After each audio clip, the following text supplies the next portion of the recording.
হবে।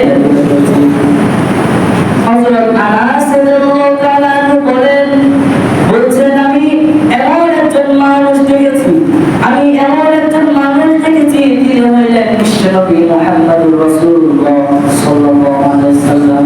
যে মানুষটা একটা ব্যবহারে দুই তিনটা একটা ব্যবহারে আমার গোটা জীবনটাই পরিবর্তন হয়ে গেল। বলে সুবহানাল্লাহ।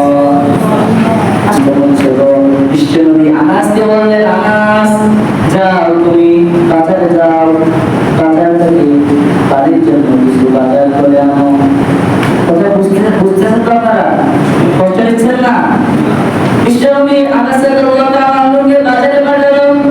আনাস রাদিয়াল্লাহু তাআলা আনহু নেটে বাজারের উদ্দেশ্যে রওনা দিল। যেতে যেতে বাজারের মধ্যে দেখে অনেক বাচ্চারা খেলাধুলা করছে। তাই বলে যদি কোনো বাচ্চারা খেলাধুলা করতে দেখে তাদের খেলতে মন চায় না? আনাস রাদিয়াল্লাহু তাআলা আনহু সেই বাচ্চাদের সঙ্গে খেলতে লেগে গেলেন। সকাল থেকে বিকাল হয়ে গেল, এখনো আনাস বাজার করে বাড়িতে ফিরল না। ওদিকে বিশ্বনবী মুহাম্মদুর রাসূলুল্লাহ সাল্লাল্লাহু আলাইহি ওয়াসাল্লাম বললেন, আনাসকে পাঠালাম সকালে বাজার করতে পাঠানোর জন্য। আনাস রাদিয়াল্লাহু তাআলা এখনো কেন বাজার থেকে বাজার করে আনলো না? হয়তো কোনো বিপদ হয়েছে, তাই আনাস রাদিয়াল্লাহু তাআলা আর ফিরে আসছে না।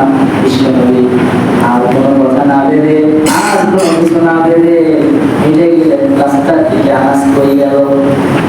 বিশ্বনবী মুহাম্মদুর রাসূলুল্লাহ সাল্লাল্লাহু আলাইহি ওয়াসাল্লাম হাঁটতে অনেক দূর যাওয়ার পরে দেখে বাগানের বাচ্চাদের সঙ্গে খেলাধুলা করছে আনাস। বিশ্বনবী দেখেন, আদর্শ দেখেন। বিশ্বনবী কিছু না বলে চুপচাপ বুকের সাথে হাত রেখে ওখানে দাঁড়িয়ে গেলেন, খেলা দেখছেন। দেখতে দেখতে অনেক সময় পার হয়ে গেল। আনাস রাদিয়াল্লাহু তাআলা আনহু বলছেন, আমি খেলতে হঠাৎ করে আমার দুটো চোখ, বিশ্বনবীর দু চোখের সাথে আমার চোখ মিলে গেল।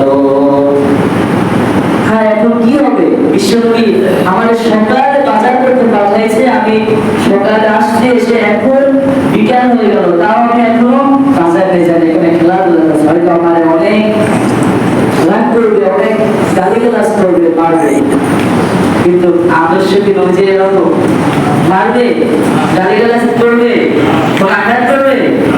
বিশ্বনবী মুহাম্মদ রাসূলুল্লাহ দাঁড়িয়ে আছেন। আনাস রাদিয়াল্লাহু তাআলা বিশ্বনবীর চোখের সাথে মিলে গেল। হয়ে যাওয়ার পরে আনাস রাদিয়াল্লাহু তাআলা খেলার মাঝে দাঁড়িয়ে পড়লেন। ভাবছেন মনে মনে, তখন বিশ্বনবী আনাসের দিকে তাকায় ইশারা দেয়, না তুমি দাঁড়িয়ে থেকো না, তুমি খেলতে থাকো। সুবহানাল্লাহ।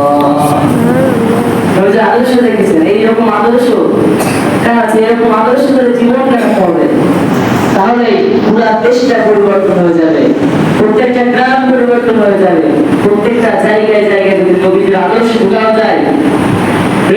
আমরা জানি মতভেদ ছিল, মতভেদ আছে, মতভেদ থাকবে, তাই বলছি কেউ বাইরে না, সব মতভেদকে ভুলে গিয়ে আসল হাতে হাত রেখে, বুকে বুক রেখে, কাঁধে কাঁধ করে আসল নবীর আদর্শকে মেনে নিয়ে, কোরআনের আদর্শকে মেনে নিয়ে, আল্লাহর হুকুমকে মেনে নিয়ে আসলে আমরা একসাথে মিলে এই নবীর আদর্শ, কোরআনের হুকুম, আল্লাহর হুকুম নিয়ে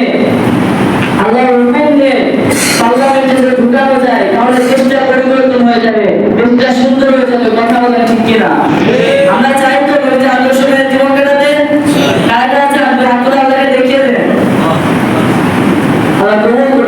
আমি